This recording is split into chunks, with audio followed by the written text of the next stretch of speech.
This is the library area here. Where we on Carrot Beach. A lot of people is over there along the shoreline.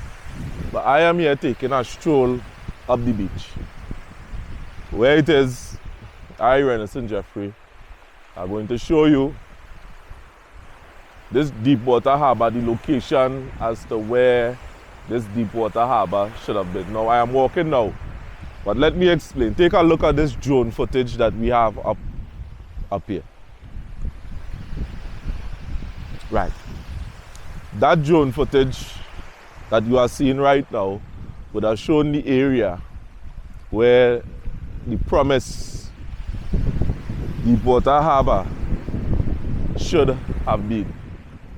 It would have been cleaned down twice, once by PNM and once by the UNC administration. But yet still the people of Labre have not benefited from such. Now, what this deepwater harbor would have done, this proposed project would have done, would be able to supply the area with a lot of jobs, and a lot of infrastructure could have been developed from such.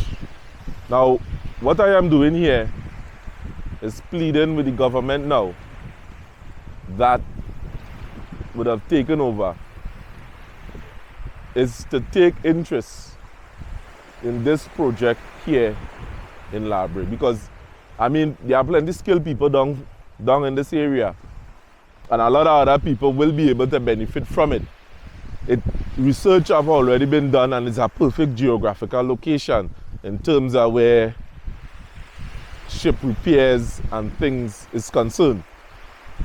So at this point in time, we are calling on the present government to take this initiative seriously.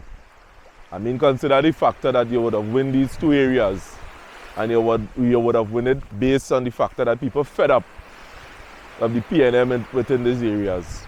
Do something for us down in this area that, you know, we could say that, hey, UNC really come in and really did something for us, for our children, and for the future, matter of fact. Because the two other industries in which I would have been complaining about, the people at Labre have been locked out. Now,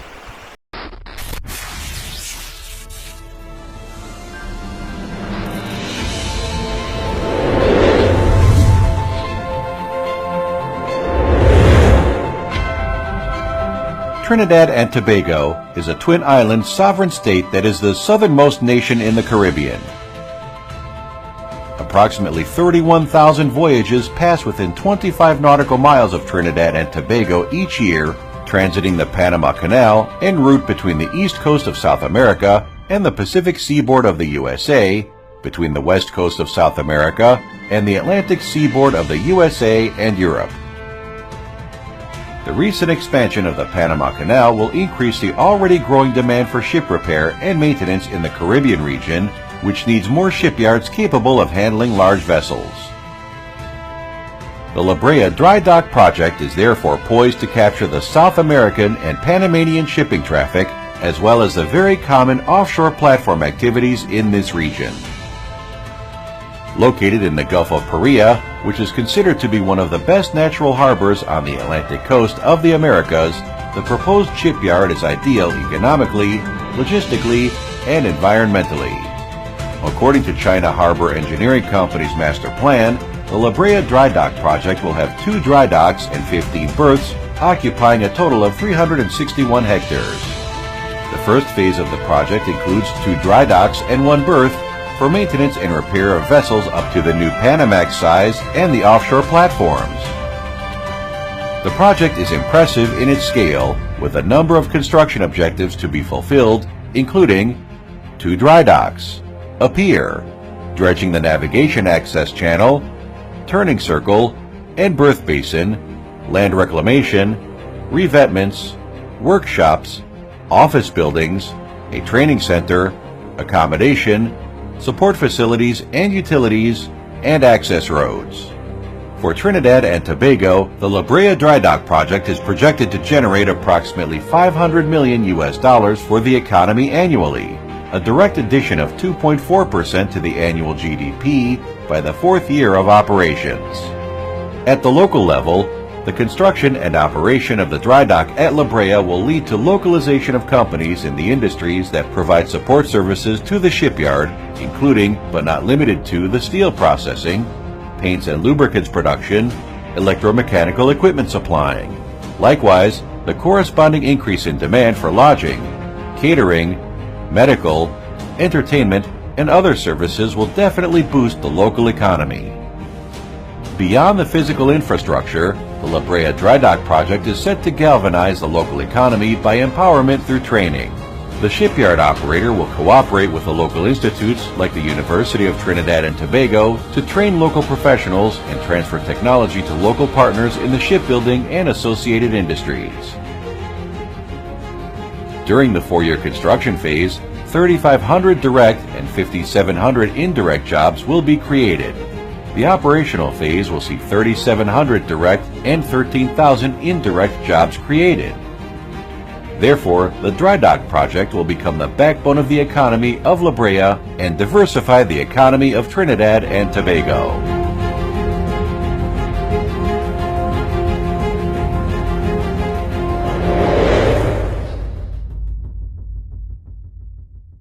The first message is that we in La Brea will join the rest of the country in Trinidad and Tobago as we write the next chapter of our country, Trinidad and Tobago. So La Brea, I am counting on your support. I am counting on you joining the unity and the movement, and for you taking out your pens and joining with me and the government as we write the next chapter, the new chapter of Trinidad and Tobago.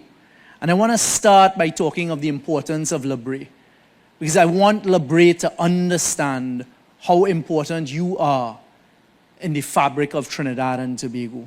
And don't let anyone tell you otherwise. Don't let anyone try to convince you that La Brea is forgotten. But you see, the pan is magic. And as I sat there listening, nightingales, I am proud to stand here today and say that as the Minister of Energy, it was my nagging, pushing, fighting that got Heritage finally to do the necessary to deliver the lease to that pan-side nightingale. And the only time I pulled out my phone in the function was to message the chairman of NGC Group and say, hey, I hope all you put the sponsorship in place for Nightingale. So I am happy that that is what we were able to do. Yes, Nightingale, light it up. I am currently negotiating and pushing for a state-of-the-art project to be put down right here in La Brea. It is a project that doesn't exist anywhere else in the Caribbean.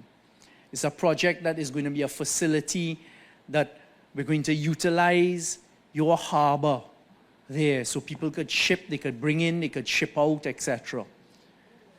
And that, give me the opportunity to deliver that to La Brea. And I am hoping by the end of the year, I will be back here, turning the sword to put down right here in La Brea a facility that exists nowhere else in the CARICOM region. But we're competing with other countries, huh? But you know what the people told me when they came to meet? Because they're being wooed by other prime ministers in other CARICOM countries. They said, Mr. Young, we saw what you did for Trinidad and Tobago. If you are here, we will deliver this project. The Deepwater Panamax dry docking facility. We are doing the work. It is the environmental laws that we have that say, well, you have to see how the ocean going, and you have to see how it's going to affect the seabed, and you have to see how it's going to affect the environment, etc. And I keep saying, well, boy, those are academic conversations. You know, we'll protect the environment. But could you imagine when we put down that deepwater harbor here that can do what we call Panamax vessels, which is, they are the largest vessels in the world, and they're coming in right here in La Brea to be docked, to be serviced, people to get the jobs, etc. So I'm pushing, fighting fighting for it. I am told that we are in the process of getting the CEC from the EMA. It's taken too long in my view, so that's another thing I'm going to be looking at. As a lawyer, how do we review and amend the law to protect the environment, but to allow progress to take place? Because La Brea deserves that facility. And that will happen. I will fight to make sure that happens.